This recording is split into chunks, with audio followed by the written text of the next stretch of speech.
What's going on YouTube? Super Insane 18 here, bringing you our next Yu-Gi-Oh video here, and today we are actually playing ABC. So we do win with our trusty paper, and we are going to opt to go first. And this is actually a pretty good hand. Let's go ahead and activate the set rotation. This is essentially just another way into Union Hanger, and we do play the pseudo space just so that we can do this. But Union Hanger is the most important part of this deck. It is a one-card combo that gets us into quite a bit. So we are not going to ash our own Union Carrier, or Union Hanger, and we will add a copy of B Buster Drake. Now, for those of you that don't know this combo, it's actually pretty neat.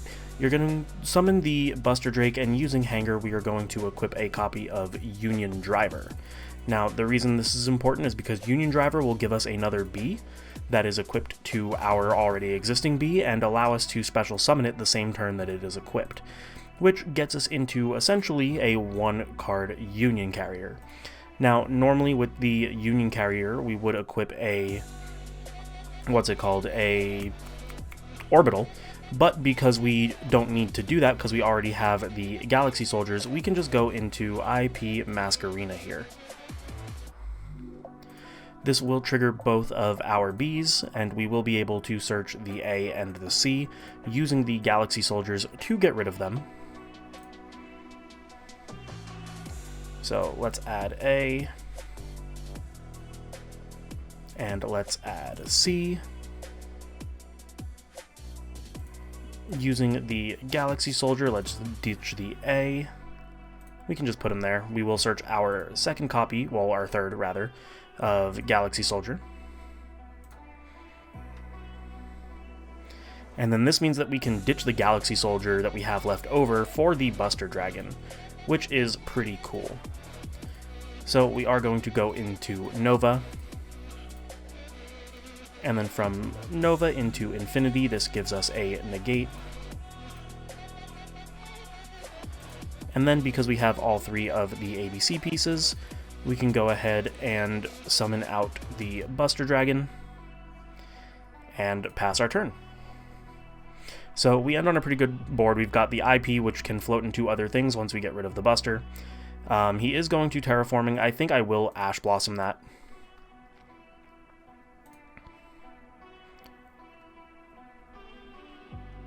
Just because I have it available to me. Let's go ahead and use the Buster to banish that.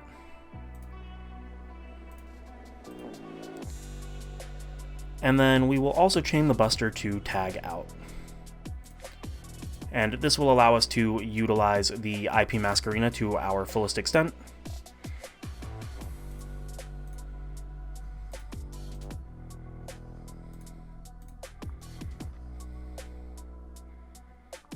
I can use the copy of Union Hanger. I am going to equip another B to my B because that is the one that I will most likely link off. Oh, never mind. I can't do the same one. I'm an idiot. That's fine. That is perfectly okay. I should have done it to the A.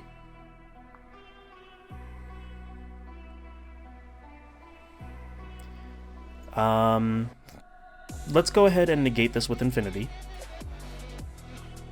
We can detach the Galaxy Soldier.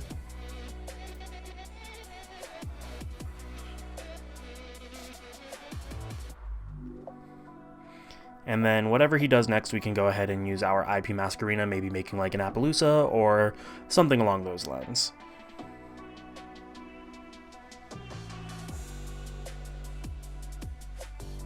But looks like my opponent might not have much left to do. We did get rid of 3 of his cards already.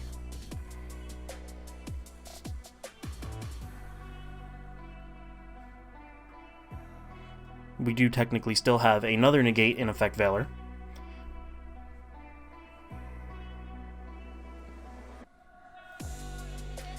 Alright, so he's going to activate the Odd Eyes Pendulum Dragon.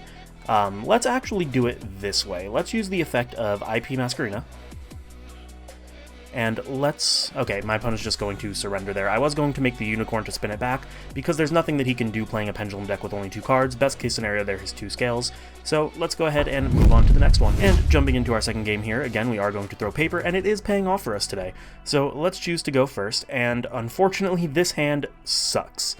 We are pretty much going to need to set impermanence and Called by the Grave, and hope that that is enough to get us where we need to go.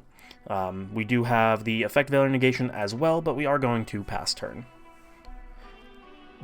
That is one of the downsides of this deck, is that the consistency is honestly very minimal. More often than not, you need Union Carrier in order to open, or you need to open the Union Hanger in order to play your game. We are going to Called by the Grave the Ixchel though, just so that he can't get any additional draws. But as I was saying, a lot of times you do need to open Union Hanger in order to do your turn. What does Ukabak do? If this card is normal summon, you can send 1 Dark Lord card from your deck to the graveyard. Let's go ahead and negate that, just to turn off everything that he possibly can maybe do. Okay, so he does enter battle phase and swing for 700.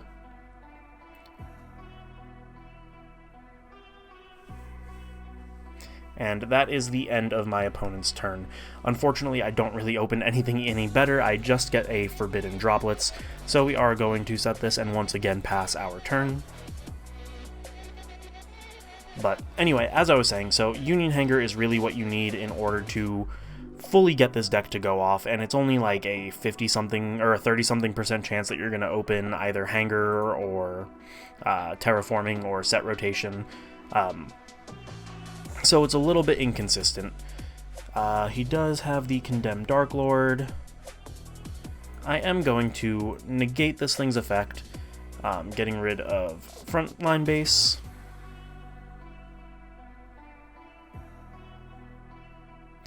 And right now, okay, and then he plays the Archlord Christia. So we're probably in a very bad position here. I don't think there's anything we can do to get rid of that.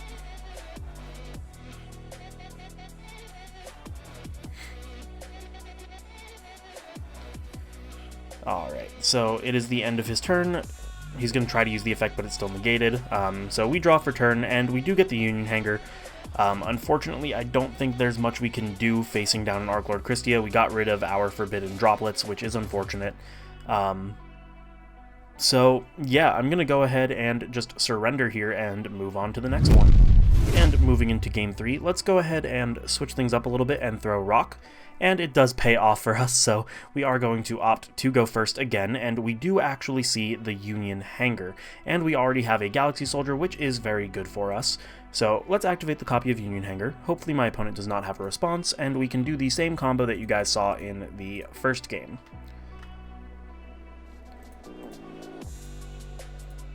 So, normal summoning the Buster Drake, we can go ahead and activate the Union Hanger to equip the Union Driver. Unless my opponent has a response. Okay, looks like he doesn't. So let's go ahead and make the Union Driver, using its effect to make another copy of B equipped to the B that we already have. And again, we are going to go for the IP Masquerena play, because we already have a Galaxy Soldier.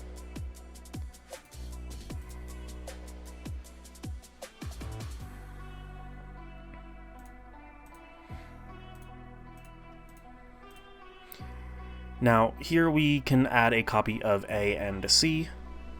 We already have the C, but we can use that for discard fodder later on.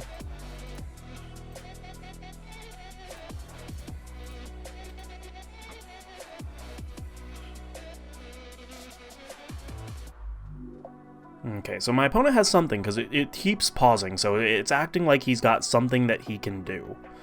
And I'm not quite sure what that is. We can definitely see. But let's go ahead and add another copy of C here. And we are going to force him to use whatever he might have if he doesn't want the Galaxy Soldier to resolve. Although if he does have an Ash, I'm not sure why he didn't use it earlier. There were definitely many ashable moments in this combo. Okay, so he does have an impermanence, so that makes a lot more sense. So unfortunately, that kind of ends our combo. We don't really have much left that we can do. We can make like a Nightmare Unicorn on his turn since we have this. We are going to go ahead and set the copy of Forbidden Droplets and then end our turn. And that is one of the big downsides of ABC, is that it really can't play through interruptions. So let's see what my opponent does here.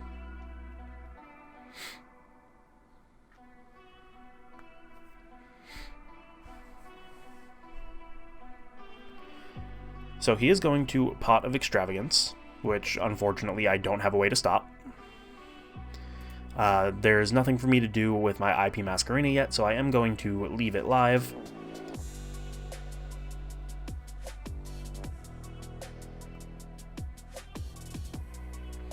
And then see what my opponent has in store for me.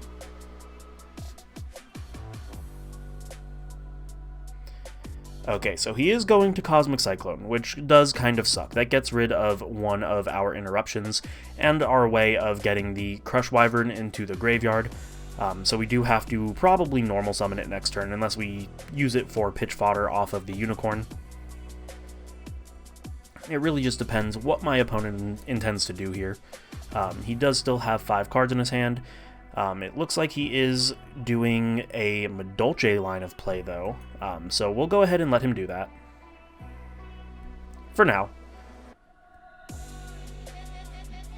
So then he gets to activate its effect to, I believe, Special Summon 1, which we are going to Effect Veiler.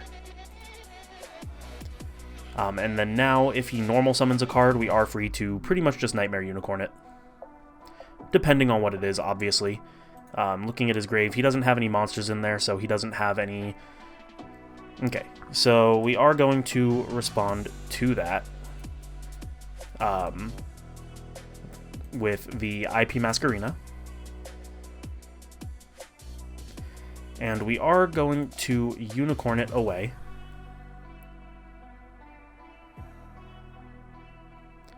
Looks like it's asking my opponent if he wants to respond with anything. So let's use the Nightmare Unicorn, discarding the C, and putting the Messengelato back into his deck. And I'm hoping that that ends my opponent's line of play, but we don't know, so we'll see. He still has 3 cards live in his hand.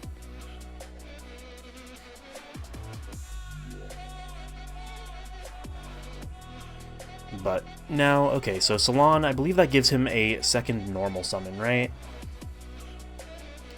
Okay, so that's a little bit unfortunate. He does now get to normal summon another card, so he could still potentially go off here. Madolche is definitely a pretty explosive deck if they get going. Granted, it's not necessarily meta, but it's definitely not something to just think you've automatically won against.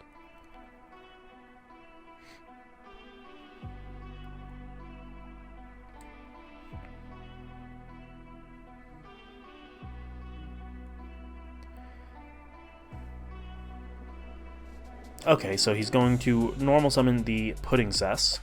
It's into the graveyard. Well, this card, it gains 800 attack and defense.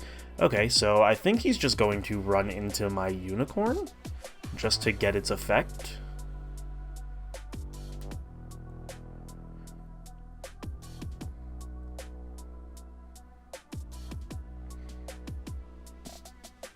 Okay, so he is going to destroy the Unicorn, which is fine by me.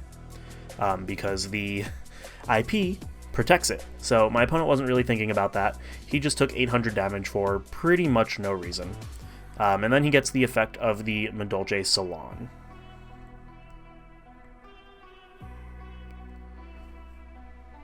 Okay, and he set Promenade, which, let me read what that does. Target one face-up card your opponent controls and one Madolche monster you control, or in the graveyard, negate the effects of the opponent's card until the end of the turn, and if you do, return your monster to the hand. Okay. So he is going to set on 2 cards.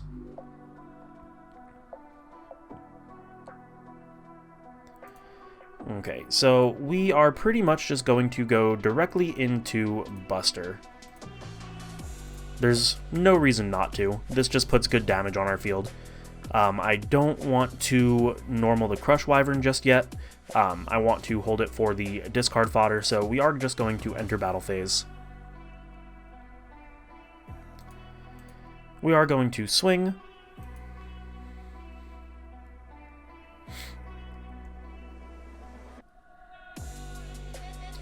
My opponent takes it. Now, the reason I didn't just normal the Crush Wyvern and try to attack for game is because I don't know what this other back row is. I know that this is the Promenade, but that other back row could be anything, and I don't really want to risk it. So I am going to attack. I'm not going to use his effect. Hopefully my opponent just takes this as well.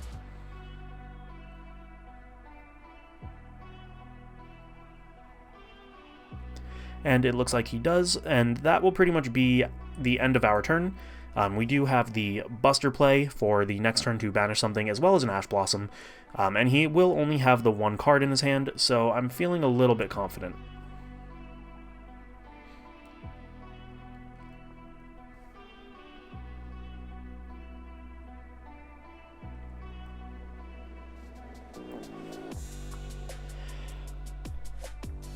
And if I know my rulings correctly, if he tries to negate my Buster Dragon, I can just tag it out.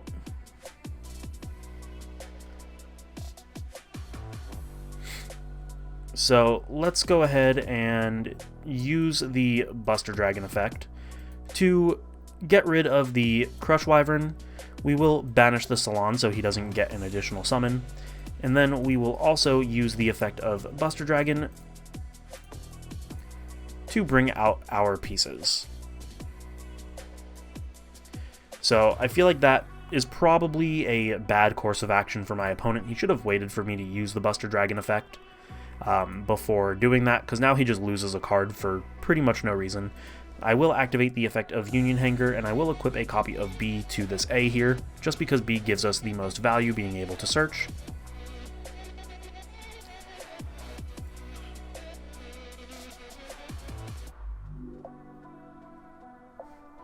And then, let's see. Okay, and because he didn't get to negate the effect, because I just reread Promenade, he didn't get to add the Medolce back to his hand, so my opponent does surrender, and that steals up game 3. Let's go ahead and go into the deck breakdown. Alright, so here we have the deck profile that I was just playing, and as you can see, it does look pretty standard. We've got the driver, the 3 soldiers, 3 of each piece, the orbital to search the galaxy soldiers. The heavy mech is a little bit cool because it's just a reborn that you can search with Buster Drake, and then a bunch of hand traps. Nothing really too out of the ordinary for the deck itself. Jumping into the power, we are going to give it a power of 6. Now, the reason that this is 6 is because you do still have a 3k beat stick in Buster Dragon. You do still have Cyber Dragon Infinity, which gets pretty high depending on how many things you suck up with it. We do have Access Code Talker, which is fairly easy to make. It didn't come up in any of the games, but between Access Code Talker and Boral Sword, you definitely do have power plays, but it's not the strongest deck. So 6 definitely does feel like a fair rating. Moving on to the consistency, unfortunately we are only going to give it a 5.5. Now let me just pull up some of my notes here. The reason that we give it a 5.5, and my math might be wrong here, I did use an online probability calculator, but with essentially 5 copies of Union Hanger, being the 3 Union Hangers itself, the Terraforming, and the Set Rotation, in a 5-card hand, there is a 39.79% chance that you will see one of those, which is fairly low. And then on top of that, there's only a 12.66% chance that you would open a single Galaxy Soldier along with the 2 light monsters that you need in order to, at the very bare minimum, make a Cyber Dragon Infinity. All of that together is a little bit under 55%, but I boosted it up a little bit because there are some other consistency cards in the deck like Frontline Base that just give you a free special summon, as well as the fact that even if you open poorly, you do have a very good number of hand traps and interruptions, such as like Forbidden Droplets and Call by the Grave, Infinite Impermanence, that you can still use to at least survive a turn or two. Then moving on to the recovery, this is actually going to be a 6.5, a little bit higher, definitely the highest thing that this deck has going for it. This is because of cards like ABC Dragon Buster that can just tag out to bring back everything from the banish. You've got a searchable Monster Reborn in the Heavy Mech Supply Armor, and you've got, like I said, 5 copies of your Union Hanger, so if at, like, you know, the worst case scenario, you can draw into it and full combo again off that one card. Pseudospace will essentially do the same thing in that instance if it's after turn 1, and that leaves us with the overall rating of 6. Definitely not the best deck of the format, definitely something that I think you can pull some wins with, but nothing that's too competitive. This is more so a deck that you enjoy and you want to have fun playing the game with, because this deck is actually very fun to play. I definitely enjoy playing this deck. I remember back in 2016 when this deck was at its height, and it was the best deck of the format. Unfortunately, the game has just progressed so far since then that it doesn't, you know, it just doesn't hold up in the current format. But thank you guys so much for watching. I hope you enjoyed that, and if you did, make sure to subscribe and hit that like button down below. I'll see you next time.